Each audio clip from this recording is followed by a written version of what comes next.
Well, Berkshire's never been very active in commercial real estate. It works better for taxable investors than it does for corporations taxed the way Berkshire is. So I don't anticipate huge effects on Berkshire, but I do think that the hollowing out of the downtowns in the United States and elsewhere in the world is going to be quite significant and quite unpleasant. I think the country will get through it all right, but as they say, it will often involve a different set of owners. Yeah, and the buildings don't go away, but the owners do. Well, but most people like to buy with non-recourse in real estate, and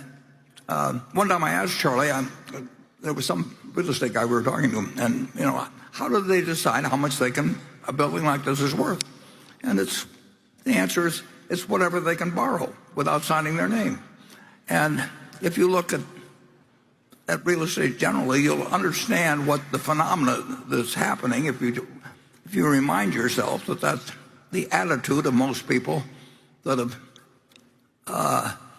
become big in the real estate business, and it does mean then that the lenders are the ones that get the property, and of course they don't want the property usually, so then the real estate operator counts on negotiating with them, and the banks tend to extend and pretend, and there's all kinds of activities that arrive out of commercial real estate development, which occurs on a big scale, but it all has consequences, and I think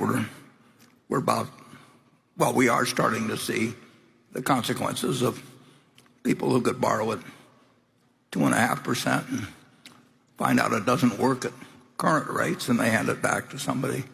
that gave them all the money they needed to build it.